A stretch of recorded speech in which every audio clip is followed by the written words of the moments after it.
Hello दोस्तों, स्वागत है आप सभी का। MBPS RRB PO mains exam overall analysis रहेगा और साथ ही साथ एक्सपेक्टेड कट ऑफ और सेव अटैम्प्ट क्या होना चाहिए था उसके बारे में बात करेंगे। तो वीडियो में लास्ट तक बने रहिएगा और अगर दोस्तों वीडियो अच्छा लगता है तो एक लाइक वीडियो को दे दीजिएगा।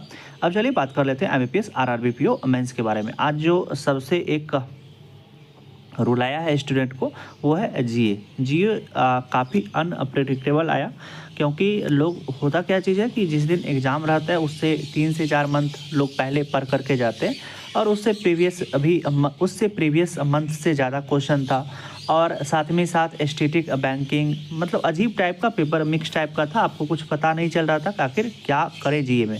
और उस समय एग्ज़ाम का प्रेशर भी रहता है, ऐसा नहीं रहता है कि आप माइंड से पूरा फ्री रहते हैं और सोच सोच करके हम ये वो करें।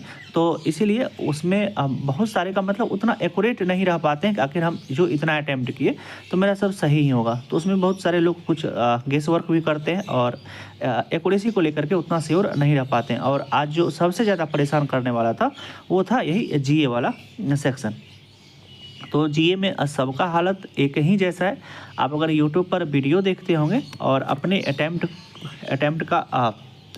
को देखते होंगे तो लगता होगा कि सभी का जो हालत है वो मेरे जैसा ही और सभी अपने कुछ कुछ गेस वर्क और कुछ कुछ यहाँ पे पढ़े हुए थे वहाँ पे पढ़े हुए थे, तो ऐसे करके अपना अटैम्प्ट करते हैं। तो सबका हालत एक ही जैसा रहने वाला है, एक ही जैसा रहा आज जीए के सेक्शन में। तो आप अगर जीए में कुछ ज़्यादा अच्छा परफॉर्मेंस नहीं दिखा पाए तो कुछ भी घबराने का दिक्कत नहीं है, क्योंकि इस सब का हालत एक ही जैसा था। और 15 मिनट में और चाहे आप कितना सोचिएगा क्या कर लीजिएगा, क्योंकि 40 क्वेश्चन को पढ़ना और उसको टिक करना स्क्रॉल करना सब 15 मिनट में ही करना रहता है। अब बात करते हैं जो करने वाला और तब पर भी अटेम्प्ट नहीं हो पाया, वो था रीजनिंग का सेक्शन। रीजनिंग के सेक्शन के अगर बारे में बात करते हैं तो रीजनिंग का जो सेक्शन था वो ऐसा नहीं था कि अगर आप पजल को देखते होंगे पढ़ते होंगे तो ऐसा नहीं लगता होगा कि ये हमसे नहीं हो पाएगा, क्योंकि प्री से थोड़ा सा ही ऊपर का जो मतलब एक लेवल होता है, प्री से ऊपर मॉडरेट टाइप का लेवल, उसी टाइप का लेवल था। लेकिन यही होता था कि एग्ज़ाम के प्रेशर में अगर आप फंस गए और टाइम 30 मिनट का ही था तो अगर आप गलत क्वेश्चन चूज किए और उसमें अगर आप फंस गए तो पेपर बिगड़ जाता था। तो इसके वजह से और कुछ कुछ जैसे ईयर बेस्ड सब पजल आता है तो उस समय कुछ कुछ एक आध पॉइंट ऐसा रहता है कि अगर आप उसको पिक नहीं कर पाते हैं तो आपका पेपर बिगड़ जाता है। तो इसी सब के वजह से रीजनिंग में भी कुछ जो अटैम्प्ट कम हुआ, जो लोग 20 से 25 करके मतलब 20 से 25 सोच के गए थे वो वही 15 से 16 17 तक में रह गए। तो जो आज का एक एवरेज अटैम्प्ट देखने के लिए मिला वो वही 13 से लेकर के 16 तक रीजनिंग में देखने के लिए मिला, और इसी रेंज में कुछ उससे एक आध कम भी हुआ होगा, किसी का 10 से 12 भी हुआ होगा। तो कुछ इसी टाइप में रीजनिंग का अटैम्प्ट देखने के लिए मिला और बहुत ही कम स्टूडेंट 20 प्लस रीजनिंग में कर सके आउट ऑफ 40। अब बात कर लेते हैं क्वांट का। क्वांट जो था तो पेपर का लेवल ठीक ठाक ही था, और जो इस बार आपको नहीं देखने के लिए मिला वो अप्रॉक्सीमेशन जो होता है वो अगर देखने के लिए मिलता तो कुछ और अटैम्प्ट हो पाता, लेकिन उसके जगह पे रॉन्ग नंबर सीरीज आ गया था और अलजेब्रा को टच भी नहीं किया, अलजेब्रा से टच नहीं किया गया था इस बार। शायद एक ही क्वेश्चन कुछ इनइक्वलिटी टाइप का देखने के लिए मिला हुआ था। तो इस टाइप से जो क्वांट का भी लेवल था वो भी अच्छा ही ठीक ठाक ही लेवल था। लेकिन आप अगर डीआई सब सॉल्व करते होंगे तो डीआई सब आसान ही था, सॉल्व हो गया होगा। और रॉन्ग नंबर में एक आध दो रॉन्ग नंबर जो था वो फंसाने वाला था, बाकी अर्थमेटिक भी डुएबल था। लेकिन सभी को करने में टाइम लग रहा था, तो ऐसा नहीं था कि जितना हम बोल रहे हैं उतना जो एक होता है कि प्री जैसा लेवल रहता है तो वैसा नहीं था, क्वेश्चन को करने में टाइम लग रहा था। इसीलिए इसमें भी अटैम्प्ट वही 13 से लेकर के 15 17 ऐसा सब अटैम्प्ट देखने के लिए मिला, कुछ ज़्यादा नहीं हो पाया, क्योंकि ये भी मॉडरेट टाइप का ही था। क्वेश्चन को करने में टाइम लग रहा था, भले ही डाटा इजी था लेकिन क्वेश्चन करने में टाइम जा रहा था।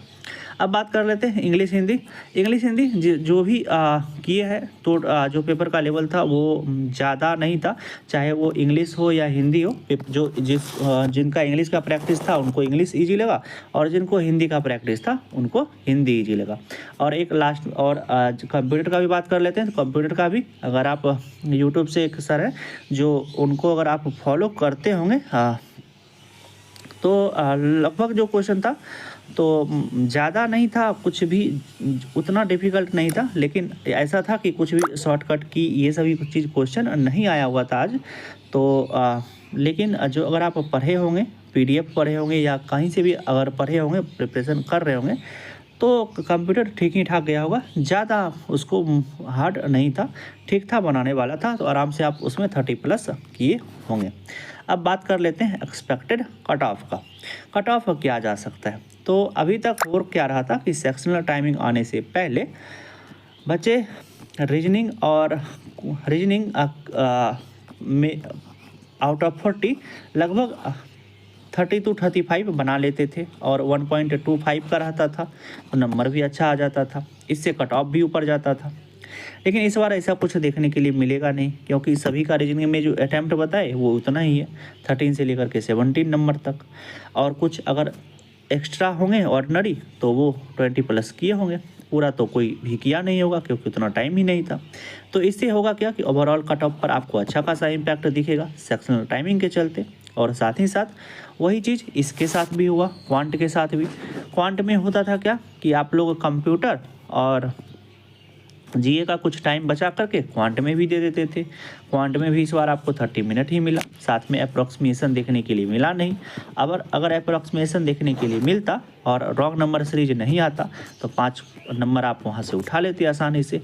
रॉन्ग नंबर भी था तो कुछ फंसाने वाला था, डायरेक्ट बन नहीं रहा था, कुछ क्वेश्चन था और ऐसा नहीं था कि सभी से नहीं बनाए, हम एवरेज का बात कर रहे हैं। आपको रॉन्ग नंबर भी 1-2 क्वेश्चन फंसाने वाला लगा होगा, लेकिन अगर अप्रॉक्सीमेशन रहता तो आप नहीं फंसते, आराम से 5 नंबर वहाँ से आ जाता। तो ये सभी चीज़ इसलिए बता रहे हैं कि यही सभी चीज़ कट ऑफ पर इम्पैक्ट डालेगा, और ये सभी चीज़ इतना इम्पैक्ट डालेगा कि कट ऑफ आपको अच्छा खासा इस बार जो होगा इसमें गिरावट आएगी कट ऑफ में। अब बात करते हैं कि किसको कितना कट ऑफ जा सकता है और एक सेफ अटैम्प्ट। तो सेफ अटैम्प्ट हम बताए ही, सेफ अटैम्प्ट कुछ भी नहीं होता है कि जो हम बताए जितना उतना अगर किए होंगे तो ठीक है, और एक्यूरेसी थोड़ा सा ध्यान दिए होंगे तो ठीक है। लेकिन एक्यूरेसी में होता क्या चीज़ है कि लोग जीए में एक्यूरेसी को लेकर के श्योर नहीं रह सकते और इंग्लिश में भी श्योर नहीं रह पाते, तो ये सभी चीज़ आपको अच्छे से पता होगा। अब बात कर लेते हैं कि कट ऑफ कितना जा सकता है। तो मेरे अनुसार से कि अगर आपके स्टेट में अच्छी खासी वैकेंसी है और प्री का भी कट ऑफ उतना नहीं गया है जितना आप लोग पहले देखते होंगे, प्री के कट ऑफ में गिरावट है तो मेंस के कट ऑफ में भी गिरावट होगी। अब बात करते हैं कि कितना जा सकता है आउट ऑफ 200, क्योंकि 200 का एग्ज़ाम हुआ है और हमें प्रिपरेशन मतलब इंटरव्यू का हमको इंटरव्यू के लिए बुलाया जा सकता है, उसके बारे में बात करने वाले हैं। ये ऐसा नहीं है कि हम इतना कह रहे हैं, क्योंकि ये भी आपको पता होगा कि इसका जो कट ऑफ होता है अगर आप उससे कुछ नंबर ज़्यादा लाते हैं तभी आपका सिलेक्शन होता है, अगर आप जनरल किसी भी कैटेगरी से आते हैं तो मेरे अनुसार से कि 60 से ज़्यादा कट ऑफ नहीं जाना चाहिए, क्योंकि इस बार जो इसका पेपर का लेवल था वही 52-60 के बीच में रहने वाला है। क्योंकि इस बार जो इसका पेपर का लेवल था, जिस टाइप का लेवल था और जो सेक्शनल टाइमिंग लोगों को परेशान किया, आपको अप्रॉक्सीमेशन ऐसा सब कुछ देखने के लिए नहीं मिला, और जो जिस तरह का पेपर आया हुआ था तो इस हिसाब से हमें जो लग रहा है कि कट ऑफ आपको यही देखने के लिए मिलेगा। तो लगभग अगर आपका 60 नंबर तक बन रहा है, अटैम्प्ट नहीं बोल रहे हैं, नंबर बोल रहे हैं, 55 to 60 नंबर तक अगर बन रहा है, या अगर आप ओबीसी SC ST ऐसा सब कैटेगरी में आते हैं तो 50 to 60 के बीच में अगर आपका नंबर आ रहा है तो आराम से मेंस एग्ज़ाम का प्रिपरेशन कीजिएगा। क्योंकि आप मेंस का बोल रहे हैं, इंटरव्यू का प्रिपरेशन कीजिएगा, क्योंकि ये आपको जो रिजल्ट होगा फाइनली सिलेक्शन तो नहीं दिलवाएगा, लेकिन आपको इंटरव्यू देने का मौका मिलेगा, और अगर आप उसमें और बेहतर करते हैं तो आपको फाइनली सिलेक्शन भी मिल सकता है। तो ये सब तो रहेगा, जब आपको रिजल्ट आएगा तब आपको अच्छे से पता चलेगा कि आखिर क्या कैसे रहने वाला है आगे। लेकिन अगर अभी आपका इतना नंबर बन रहा है, 50 to 60 बन रहा है, तो आप आराम से इंटरव्यू का प्रिपरेशन कीजिए, ज़्यादा सोचिएगा नहीं। और अगर आने वाला कोई एग्जाम है, RRB क्लर्क का मेंस है, तो उसके लिए भी साथ ही साथ प्रिपरेशन करते रहिएगा। अब चलिए दोस्तों, वीडियो को यहीं तक रहने देते हैं, मिलते हैं इसी तरह के किसी एक दूसरे वीडियो में। तब तक आप अपना ध्यान रखिए। Love you, bye bye.